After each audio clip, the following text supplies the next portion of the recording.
Olá! O assédio sexual é a espécie do qual o assédio moral é gênero.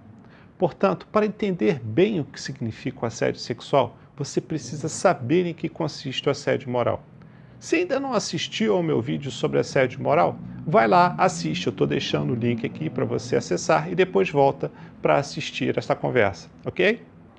Uma mulher entra numa ferraria e encomenda algumas armas para um homem. Quando vai buscá-la, ela pergunta ao homem o quanto lhe deve. Ele, por sua vez, dispensa o pagamento desde que ela mantenha uma relação sexual. A mulher não permitiu, e ele tenta manter uma relação à força. Entram num confronto corporal. A mulher consegue se distanciar daquele homem que, mesmo assim, ejacula na sua perna. Essa história, embora seja de uma atualidade impressionante, possui mais de 2.500 anos. E é, na verdade, um conto da mitologia grega que se trava entre a deusa Atena e o deus Hefesto, o que demonstra que o assédio sexual traz no seu íntimo uma chaga da história da humanidade, a de tratar o sexo oposto, principalmente as mulheres, como mero objeto de prazer.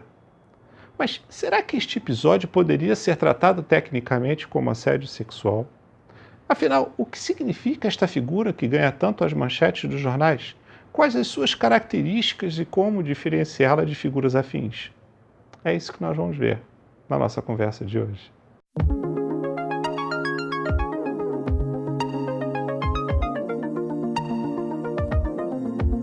Configura assédio sexual na forma do artigo 206-A do Código Penal o ato de constranger alguém com o intuito de obter vantagem ou favorecimento sexual, prevalecendo-se o agente da sua condição de superior hierárquico ou ascendência inerentes ao exercício de emprego, cargo ou função. Constranger significa embaraçar seriamente a vítima, importuná-la, incomodá-la, aborrecê-la, acanhá-la, denotando uma forma sutil de obrigá-la a fazer algo que não deseja. Por se tratar de espécie de assédio moral, o assédio sexual se caracteriza pela reiteração da conduta abusiva, em que o assediante, prevalecendo-se da sua condição de ascendência ou superioridade hierárquica, abusa do seu poder para assediar a vítima. Só que neste tipo de assédio é uma finalidade específica, a de obter algum favor sexual.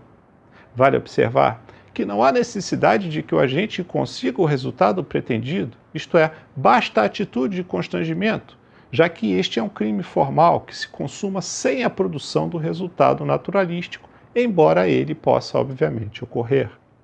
Trata-se também de crime próprio, ou seja, não pode ser cometido nem sofrido por qualquer pessoa, visto que a lei exige que o agente seja um superior hierárquico ou possua ascendência sobre a vítima no local de trabalho, o que significa dizer que apenas os que estejam convivendo numa relação laboral, tanto no serviço público quanto privado, poderão ser sujeitos ativos e passivos desse crime. Superior hierárquico é aquele que, em virtude de uma relação de trabalho, detenha poder sobre outra pessoa que a ele esteja subordinada, podendo ser o patrão, o gerente, chefe de um departamento ou coisas do tipo. Com relação à ascendência, significa alguém que possua algum tipo de poder sobre o assediado sem ser por hierarquia. Pode ser alguém com muito prestígio na empresa, que seja mais experiente, ou uma pessoa que, pela sua posição, pela posição que ocupe na empresa, possa influenciar na situação funcional da vítima.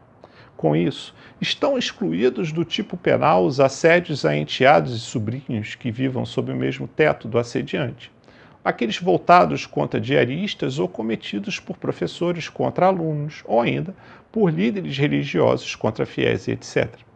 Nestas hipóteses, o agente responderá pelo crime de constrangimento ilegal previsto no artigo 146 do Código Penal e não pelo ilícito penal de assédio sexual. Há vários elementos que permitem caracterizar o assédio sexual, começando pelas promessas de tratamento diferenciado em caso de concessão de favores sexuais, culminando por ameaças ou represálias em caso de recusa, como a demissão ou a perda de promoções na empresa, por exemplo.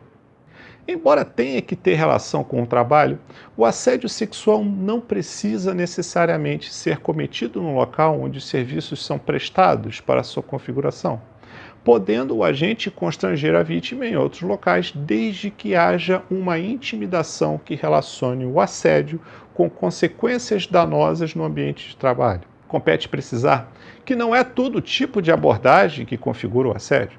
Assim, um simples galanteio, flerte, gracejo ou paquera não caracteriza o assédio sexual. Este, por sua vez, implica numa importunação séria, ofensiva, insistente, embaraçosa, chantajosa, sendo que uma expressão popular define bem um assédio sexual e que poderia resumir tudo o que aqui foi dito numa única expressão. É quando o agente força a barra. O fiel da balança nesses casos é, portanto, o respeito à pessoa humana. Por outro lado, não basta apenas que o agressor adote uma postura incisiva sobre a vítima. É preciso que o ofendido ou a ofendida não aceite, repudie, ou seja, tem que haver resistência do assediado. E não existe a modalidade culposa havendo crime somente quando houver a intenção do agente em obter vantagem sexual de forma ilegítima e constrangedora. Embora a modalidade em que um homem assedia a mulher seja predominante, ela não é a única, pois a lei não faz distinção de gênero. O assédio ele pode partir de uma mulher em relação a um homem ou entre pessoas do mesmo sexo. No Brasil, de acordo com o resultado de uma pesquisa elaborada pela Brasmarket Análise e Investigação de Mercado, 52% das mulheres consultadas já foram molestadas sexualmente no ambiente de trabalho.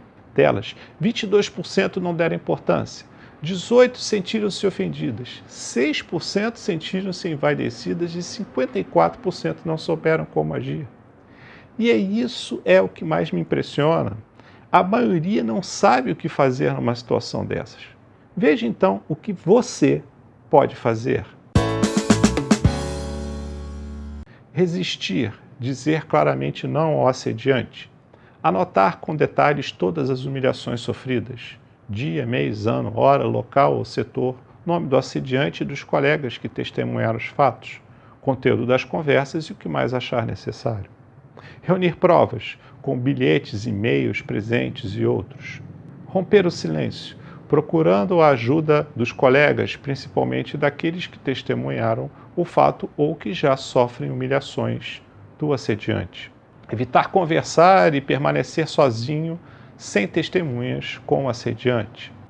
Caso a vítima seja mulher, ela deverá registrar uma ocorrência na delegacia da mulher ou, na falta desta, em uma delegacia comum. Se a vítima for homem, ela deve registrar essa ocorrência também, numa delegacia comum. Gostou? Então não esqueça de deixar a sua curtida, de compartilhar e de se inscrever no nosso canal. Eu espero você no nosso próximo encontro.